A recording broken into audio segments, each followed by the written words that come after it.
ہاں اور موسیٰ علیہ السلام نبوت کی رفتار سے گئے تھے، ہاں اور نبوت کی رفتار براق سے کہیں تیز ہے. جی جی سمجھے نہیں بڑھیا سمجھے؟ ماشاء اللہ ماشاء اللہ چلیے ماشاء اللہ. اب بہت بڑھیا. اب براق کی تھوڑا سا رفتار میں بھی بچک گیا تھا یہاں پہ کہ براق کی رفتار سے زیادہ رفتار میں کیسے. سمجھا رہا ہوں آپ کو. براق کی رفتار سے میرے آقا کو اختیار دیا اللہ نے.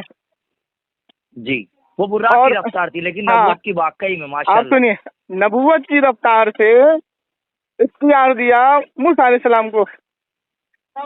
دونوں اختیارات کس نے دیے؟ اللہ نے دیا. اللہ نے دیے. اب حضور نے 1,00,000 یا کمر بیش پیغمبروں کو نماز پڑھائی. ہاں نماز پڑھانے کا اختیار دیا اللہ نے میرے نبی کو. کس. ہاں نماز پڑھنے کا اختیار دیا اللہ نے تمام نبیوں کو، قبر والوں کو. قبر والوں کو. اب یہ بتائیے کہ کس انبیاء کی قبر پوری دنیا میں ہے؟ ہاں پوری دنیا سے نبی پہنچے کہاں؟ مسجد الاقصیٰ. ہاں قبر میں کس نے بتایا جا کے؟ پتہ نہیں. قبر میں بتایا اللہ نے جی کہ سب کو دعوت دی اور وہاں آج پر. تمہیں دعوت ہے، ہاں سج دھج کے چلو، خوشبو ہاں. لگا کے چلو، اچھے اچھے لباس میں چلو. اچھا تو جب صحیح. انبیاء کی جماعت وہاں پہنچی تو حضور جب وہاں پہنچے تو حضور کا استقبال ہوا اور نماز ہوئی. ہاں اب اس میں ایک نبی ایسا ہے جو زندہ ہے، جی عیسیٰ علیہ السلام. جی تمام انبیاء تو دنیا سے آئے، اور عیسیٰ علیہ السلام کہاں سے آئے؟ عرش سے. آسمان سے. تو عیسیٰ علیہ السلام آسمان سے ایک بار اور آ چکے ہیں زمین پر. ہاں ہاں نماز پڑھائی اللہ کے رسول نے، اور سارے انبیاء اپنے اپنے مقام پر پہنچ گئے. ہاں اب حضور جب براق سے پہلے آسمان پر پہنچے تو سب سے پہلے ملاقات کس سے کیے؟ آدم علیہ السلام سے. جی آدم علیہ السلام حضور سے پہلے وہاں پہنچے ہوئے ہیں. جی مطلب سب اختیار اللہ دے سکتا ہے، یہ ہو گئی. نبوت کی رفتار ہاں. دیکھو کتنی تیز ہے کہ حضور ہاں. نبوت کی اور اللہ کا رفتار. اختیار ہے. ہاں ہاں اور اللہ اور کا اختیار ہے. اور صحیح. سنیے، حضور جو گئے وہ براق کی رفتار سے گئے، اور جو آدم علیہ السلام پہنچے وہ نبوت کی رفتار سے پہنچے پہلے. جی اس کے بعد تمام انبیاء سے ملاقات کرتے کرتے کرتے آپ پہنچ گئے عرش مولا پر. جی ٹھیک ہے. ہاں اب وہاں پر براق نے ساتھ چھوڑ دیا. ہاں اب جو حضور جا رہے ہیں، ٹھیک ہے، اللہ جو ہاں بلا رہا ہے ڈائریکٹ بلا رہا ہے، کسی ہاں کا سانجا نہیں، کوئی نہیں، کوئی ہاں نبی نہیں، کوئی فرشتہ نہیں، کوئی براق نہیں. ہاں اب حضور سے جب ملاقات کے لیے جا رہے ہیں، اللہ کے رسول صلی اللہ علیہ وسلم اللہ سے ملاقات کے لیے جا رہے ہیں، تو اللہ تعالیٰ نے حضور کو حکم دیا، اے میرے پیارے نبی، تمہارے پیر میں جو جوتا ہے نا، ہاں اس جوتے کو اتارو مت اور آ جاؤ. اچھا. اور موسیٰ علیہ السلام جب کوہ طور کے پہاڑ پہ جاتے تھے تو اللہ تعالیٰ حکم دیتا تھا، اے موسیٰ ہاں جوتیاں اتارو. ہاں کیا کہہ رہا تھا؟ جوتیاں اتارو. کیوں؟ یہ کوہ طور کا جو پہاڑ ہے یہ ہاں اتنی رحمت بھرا ہے، اس میں اتنی رحمتیں ہیں کہ تمہارے قدم جب اس پہاڑ سے لگیں گے تو تم بھی رحمت والے ہو جاؤ گے. جی اور حضور کو کیا فرماتا ہے اللہ تعالیٰ؟ اے میرے پیارے نبی، جوتا نہ اتارنا، تمہارے ہاں جوتے میں جو غبار لگا ہے نا، ہاں اس سے میرا عرش منور ہو جائے گا. بابا سمجھے؟ سبحان. تو اللہ تعالیٰ نے بلایا، گفتگو ہوئی، کتنی دیر وہ رہے اللہ عالم. ہاں واپس آئے تو چوتھے آسمان پر موسیٰ علیہ السلام نے آپ کو روکا ہاں اور پوچھا، اے نبی کیا لے جا رہے ہو امت کے لیے؟ ہاں کہا 50 وقت کی نماز. موسیٰ علیہ السلام نے کہا، اے میرے پیارے نبی، آپ کی امت نہیں کر پائے گی، اس کو کم کرائیے. ہاں اللہ کے رسول واپس گئے. غالباً 11 بار آپ واپس گئے ہاں موسیٰ علیہ السلام کے کہنے پر. جی ٹھیک ہے. تو اللہ تعالیٰ عالم الغیب تھا. بالکل. اللہ تعالیٰ کو یہ پتا تھا کہ میرا نبی لوٹ کے کتنی بار آنے والا ہے. ہاں اللہ کو یہ پتا تھا کہ موسیٰ علیہ السلام کتنی بار واپس بھیجنے والے ہیں. جی ٹھیک ہے، تو ایک بار میں فیصلہ کیوں نہیں کیا؟ صحیح. آپ دیکھیے، اللہ نے اختیار دیا موسیٰ علیہ السلام کو 11 بار مدد کرنے کی. ہاں حضور کو اختیار دیا اللہ نے مدد لینے کی. جی. اب حضور کا یہ عقیدہ بنا کہ جو قبر میں ہے وہ انبیاء ہے، وہ میری مدد کر سکتے ہیں. ہاں طارق مقصود کہہ رہا ہے کہ اگر اس کا یہ عقیدہ ہوا کہ قبر والوں کو اللہ نے اختیار دیا مدد کا تو وہ کافر ہو جائے گا. اب بتاؤ حضور اس کے فتوے سے کیا ہو رہے ہیں؟ حضور کافر ہو جا رہے طارق مسعود کے فتوے سے. استغفر اللہ. تو نا معاذ اللہ بولو. اب مجھے بتائیے، اتنی خطرناک گھما کے لائے یار آپ نے 1 گھنٹے میں. اللہ کے رسول ہمیں یہ عقیدہ دے رہے ہیں کہ موسیٰ علیہ السلام میری مدد کر رہے ہیں، اور یہ کمینہ ہمیں عقیدہ دے رہا ہے کہ اللہ، اگر اس کا یہ بھی عقیدہ ہو کہ اللہ کی عطا سے وہ مدد کرے تو بھی کافر ہو جائے گا. اب سنیے، ایسے. یہ طارق مقصود اپنی طرف سے نہیں بول رہا ہے.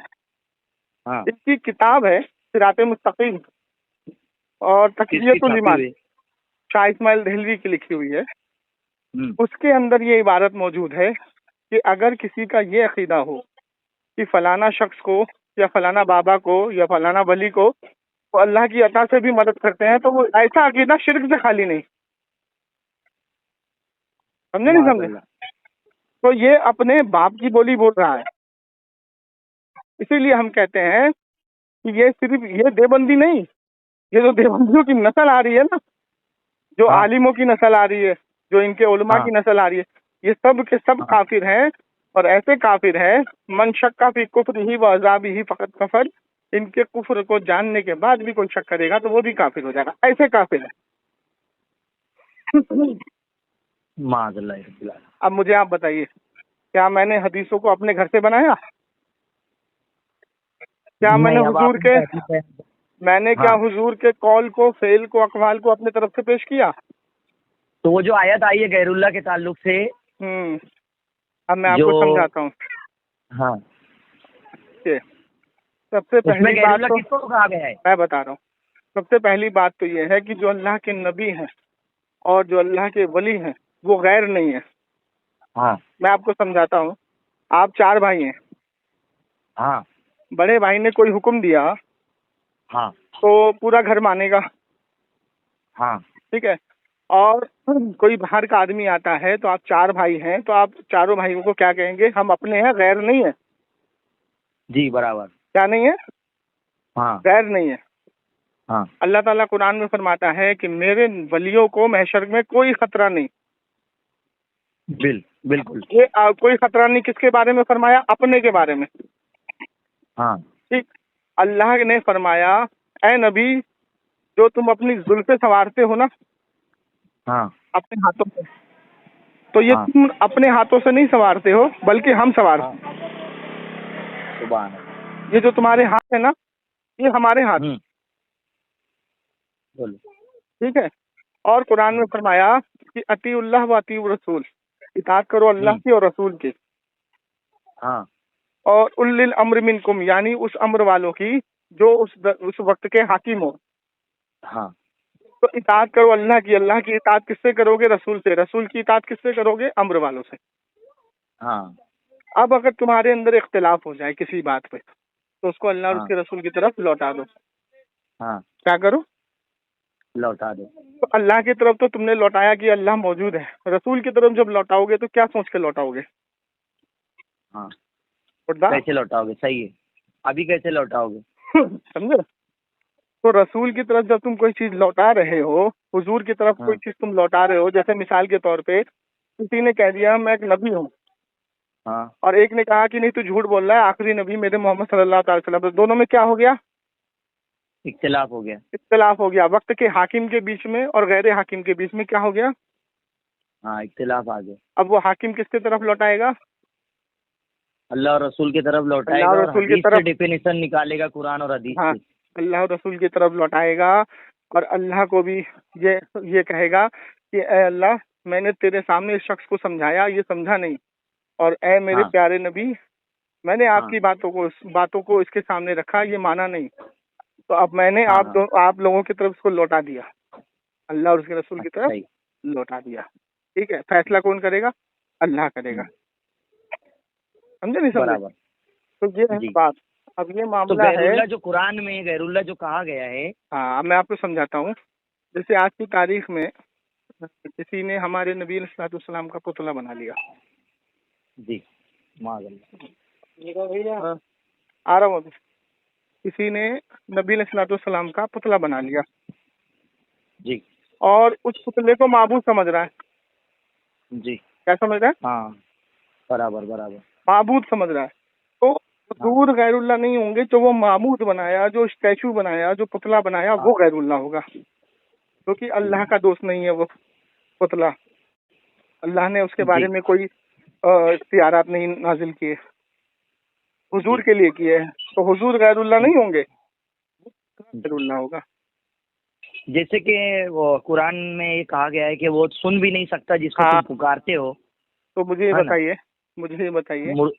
ہاں مجھے یہ بتائیے ہاں بتائیے کہ اللہ کے رسول صلی اللہ تعالی وسلم سن سکتے ہیں؟ جب قبر میں سلام کر رہے ہیں ہم کسی بھی بندے کو تو وہ تو سن رہا ہے. ہاں سنیے. لیکن اللہ کے رسول کا جو اس نے پتلا بنایا ہے وہ نہیں سن سکتا. ہاں وہ نہیں سن سکتا. تو یہ آیت کس کے طرف سے پہنچی؟ بدھ کے طرف. بدھ کے لیے. اسی پر حضرت عبداللہ ابن عمر نے کہا کہ خارجی بدترین مخلوق ہے وہ لوگ جو قرآن میں بتوں کے تعلق سے نازل ہونے والی آیتوں کو ایمان والوں پہ چسپاتے. تو ایک ہی آیت کو غلط ثابت ایک ہی آیت میں اگر غلط عقیدہ ہوا لیکن نماز روزے عبادت تو کر رہے ہیں نا دیوبندی لوگ. ہاں اب یہ ایک عقیدہ ہے نا. ہاں اب سنیے نماز مطلب اسی ایک عقیدے سے بھی خارجی حضرت عمر کے قول سے اگر یہ ایک عقیدہ بھی خراب رہا تو پھر وہ خارجی اسلام ہو جائے گا. خارجی اسلام. اب آپ کو کوئی عبادت کام نہیں آئے گی. داڑھی ٹوپی حج نماز. آپ کو دوسری چیز بتاتا ہوں. جی اللہ کے رسول نے اس کی بھی پیشن گوئی کی ہے. بخاری کی حدیث ہے. اللہ کے رسول جنگ بدر کا مال غنیمت تقسیم کر رہے ہیں. ہاں ایک شخص آیا، اس نے حضور کی شان میں صرف اتنا کہا عدل سے کام لو یا محمد. تو میرے نبی نے کہا کہ مجھ سے بڑا عدل کرنے والا کون ہے اس زمین پر. جی اس کے بعد کیا ہوا کہ اللہ کے رسول صلی اللہ علیہ وسلم کے صحابی رسول حضرت عمر فاروق نے تلوار کھینچی. آپ نے منع فرمایا. جی ٹھیک ہے. اس کے بعد حضرت ابوبکر صدیق نے اجازت مانگی. آپ نے کہا کہ اجازت ہے جاؤ. تو جب حضرت ابوبکر صدیق گئے تو دیکھا وہ نماز پڑھ رہا ہے. اچھا. تو وہ واپس آئے اور کہا کیا ہوا؟ اللہ کے رسول میں قتل تو کرتا لیکن وہ نماز پڑھ رہا ہے. تو اللہ کے رسول کی حدیث اللہ کے رسول نے فرمایا کہ اس شخص سے ایسی نسل پیدا ہوگی، ایسا ٹولہ جنم لے گا، وہ اتنی نمازیں پڑھے گا کہ تمہاری نمازیں کمتر ہوں گی اس کے آگے. اتنے روزے رکھے گا کہ تمہارے روزے کمتر ہوں گے. اور اس کی زبان قرآن کی آیتوں سے تر رہے گی اور مسجدیں بھری رہیں گی. لیکن اسلام کے دائرے سے ایسے خارج ہوں گے جیسے تیر شکار سے. اسلام میں رہیں گے ہی نہیں. تیر شکار سے جیسے خارج ہو جاتا ہے باوجود. اسی لیے حضرت عبداللہ ابن عمر نے فرمایا کہ خارجی اور بدترین مخلوق ہے وہ لوگ جو حضور کی شان میں گستاخی کر رہے ہیں نا. حضور کی شان میں گستاخی کر رہے ہیں. تو اللہ کے رسول صحابہ نے پوچھا یا رسول اللہ ان کی پہچان کیسے ہوگی؟ کہا کہ ان کی پہچان یہ ہے کہ وہ میرے اور میرے صحابہ اور میری اہل بیت کی شان میں گستاخیاں کریں گے. لیکن یہ طارق مقصود نے تو یہی کہہ دیا ڈائریکٹ کہ اللہ جو اگر یہ مانے کہ اللہ نے ان کو اختیار دیا ہے تو وہ سب سے کافر ہے. مطلب اب اس سے دو عقیدے اب اس کی باریکی میں چلتے ہیں. اس میں دو عقیدے بنیں گے آپ کے. ایک تو یہ جو زندہ ہے، کیا جو زندہ شخص ہے، اگر ہم اس سے 1000-2000 روپے مانگتے تو ہمارا عقیدہ کیا ہوتا ہے؟ خدا تو نہیں مانتے وہ تو خیر کوئی. اور دوسرا عقیدہ یہ ہوتا ہے کہ اللہ نے اس کو اختیارات دیے ہیں، اس کو نوازا ہے. بالکل بالکل. تو اب اس کے یہ بیان سے تو دونوں چیزیں مطلقاً ہو رہی ہیں. ہاں یار. تو اب تم زندہ کے لیے عقیدہ بنا رہے ہو کہ اللہ نے اس کو اختیار دیے ہیں، اور جو دنیا سے چلے گئے اس کے لیے تم یہ عقیدہ بنا رہے ہو اللہ نے اس کو اختیار نہیں دی. جبکہ حدیث کی متواتر حدیث کی نص قطعی سے یہ ثابت ہے کہ اختیار دیے ہیں، جیسا میں نے آپ کو پورا بیان کیا. تو جو مردہ قبر سے وعلیکم السلام کہتا ہے کیا؟ دیکھیے جو ایمان والا مردہ ہے اس کی قبر پہ ہم سلام کریں؟ سنیے، سلام کرنا سنت ہے اور جواب دینا کیا ہے؟ واجب واجب ہے. تو ہم نے تو سنت ادا کر دی، جس کے اوپر واجب کا حکم لگے گا وہ جواب نہیں دے گا، یہ بتائیے. وہ تو دے گا. تو ایمان والا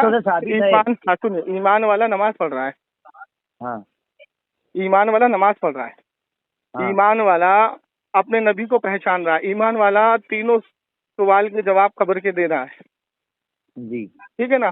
ایمان والا قبر کے اوپر سے سنیے نا سر. ہاں، جو قبر کے اندر ہے اور ہم قبر کے اوپر ہے اور مومن کی قبر ہے، اور جب حضور نے کہا کہ انہیں یہ کہو کہ السلام علیکم یا اہل القبور، قبر والے کو سلام کرنے کا حکم کیوں دیا گیا؟ وہ جواب دیتے ہیں یا نہیں دیتے؟ بالکل دیں گے جواب. تو جواب دینے کا اختیار اللہ نے ان کو دیا ہے. بالکل دیا ہے، لیکن ہمیں سننے کا اختیار نہیں دیا. جی وہ تو شان نہیں. اس پر بھی اللہ کے رسول کی حدیث ہے کہ اللہ اگر تمہارے کانوں کو یہ قوت دے دے کہ تم قبر کے عذابوں کو سنو تو تمہارا جینا دشوار ہو جائے گا. نہ تم جی پاؤ گے، نہ تم کھا پاؤ گے، نہ تم کچھ کر پاؤ گے، صرف عبادت میں رہو گے. پھر آزمائش ختم. آزمائش کہاں رہے گی؟ صحیح. سمجھے نہیں سمجھے؟ تو اللہ نے ان کو جواب دینے کی طاقت دی ہے، ہمیں سننے کی نہیں دی ہے. جیسے مثال کے طور پہ یہ بتاؤ کہ پیڑ پودے ہیں، پودا بولتا ہے، چلاتا بھی ہے، روتا بھی ہے، لیکن اس کی آواز کو ہمارے کان تک نہیں پہنچ پاتی ہے. اللہ نے ہمیں کان کو دی نہیں، لیکن اللہ کے رسول کو دی ہے. اللہ کے رسول سنتے ہیں اور پودوں کا جواب بھی دیتے ہیں، عبادت بھی کرتے ہیں. ہر پیڑ پودا جان رکھتا ہے، عبادت بھی کرتا ہے، درود بھی پڑھتا ہے، اور وہ اس کو تکلیف ہوتی ہے تو وہ چلاتا بھی ہے، روتا بھی ہے. ہم اس کی آواز کو نہیں سن سکتے. جو قرآن نے کہا کہ یہ غیر اللہ جو ہے یہ سن نہیں سکتے، لیکن مردے تو سلام سنتے ہیں نا. تو یہ غیر اللہ ایمان والے نہیں ہیں نا. بھی سنتے ہیں، چپل کی آواز بھی سنتے ہیں. وہی میں نے آپ کو سمجھایا نا، وہی تو میں نے آپ کو بتایا نا. عبداللہ ابن عمر کے پاس جب یہ بات پہنچی جو آپ میرے تک پہنچا رہے ہیں، خارجی لوگ ہیں، خارج اسلام. تو یہ ساری باتیں ہیں. طارق مقصود کو ہم ایسے ہی کافر نہیں کہتے، اور صرف طارق مقصود ہی نہیں ہے. ایک اسٹیٹمنٹ آپ نے علی مرزا کا سنا ہوگا. علی مرزا بدبخت انسان یہ کہتا ہے کہ اگر مہدی علیہ السلام بھی آ کر کے مجھے اس قرآن کی آیت کو یہ کہیں گے کہ بھائی یہ کافروں کے تعلق سے، بتوں کے تعلق سے ہے، تو میں ان کی بات کو بھی نہیں مانوں گا. کیا بچا اس کا پھر؟ صحیح بات. یہی تو خارجیوں کی اوقات ہے نا. یہی خارجی ہے، یہی اسٹیٹمنٹ اس کا موجود ہے کمینے کا. طارق مقصود نے کبھی مناظرہ کیا ہے کسی سے؟ آپ کو پتا ہے؟ دیکھو ایک بات میں آپ کو بتاتا ہوں کہ آپ گھر کے اندر ہو اور آپ کہتے ہو ارے شیر کیا ہے، میں شیر کو پٹک دوں گا، اٹھا کے پھینک دوں گا، مار دوں گا، گلا گھوٹ دوں گا، چیر دوں گا، پھاڑ دوں گا. لیکن جب آپ گھر سے باہر آتے ہو اور آپ کے سامنے جب شیر آتا ہے تو آپ کو پتہ لگتا ہے کہ شیر ہے کیا. آپ کی ساری بکواس آپ کے پیٹ میں گھس جاتی ہے. پھر وہ آپ کچھ نہیں کرو گے، جو کرے گا وہ شیر کرے گا. تو اس ٹاپک پہ کبھی موقع ملا طارق مقصود کی، اگر یہ وائس وہاں تک میں وہی آپ کو کرو گے آپ؟ سنو نا، وہی آپ کو سمجھانے کی کوشش کر رہا ہوں کہ جب شیر آئے گا سامنے تو آپ جب اس کے سامنے آؤ گے تو آپ کچھ نہیں کرو گے، جو کرے گا وہ شیر کرے گا. آپ نے تو اپنا کام کر دیا، بکواس کر دی ہے نا. تو اب آپ گھر سے باہر ہی نہیں آؤ گے اور شیر گھر کے باہر کھڑا ہے اور آپ گھر کے باہر اندر کھڑے ہو کر کے چلاؤ گے اور شیر آپ کا باہر انتظار کر رہا ہے، تو پھر آپ جب آؤ گے ہی نہیں تو شیر سے سامنا کیسے ہوگا؟ جی لیکن موقع ملا، یہ وائس اگر پاکستان پہنچ گئی اور وہ آپ سے بات کرنا چاہے تو اصلاحی گفتگو کرو گے؟ بالکل کریں گے میرے بھائی. سنیے، آپ میری بات تو بہت دور کی بات ہے، پاکستان کے بڑے بڑے علماء نے اس کو کئی بار گھسیٹا ہے، کئی بار. لیکن یہ علی مرزا ہو گیا اور یہ بدبخت طارق مقصود یہ سامنے ہی نہیں آتے نا. ان کو پتا ہے کرتے اور گمراہ بھی کرتے رہتے ہیں. ان کو پتا ہے کہ ہم ان کی بات کا جواب نہیں دے پائیں گے، تو ان سے بھاگو، ان سے دور رہو. اب اگر ان کا راز کھل جائے گا تو ان کے فالوور کہاں رہیں گے؟ یہ لوگ ایمان اور عقیدے پہ بیان کرتے ہی نہیں ہے، بس دنیا داری پہ ہی بیان کرتے پورا پورا. وہی بات ہے ساری. تو چلیے بہر کیف اذان ہو رہی ہے. جی جی میں بھی جا رہا ہوں. انشاءاللہ پھر بات کرتے ہیں. ٹھیک ہے. ہاں جزاک اللہ خیر. السلام علیکم. جو بھی کہنے سننے میں غلطی ہوئی ہو اللہ تعالیٰ معاف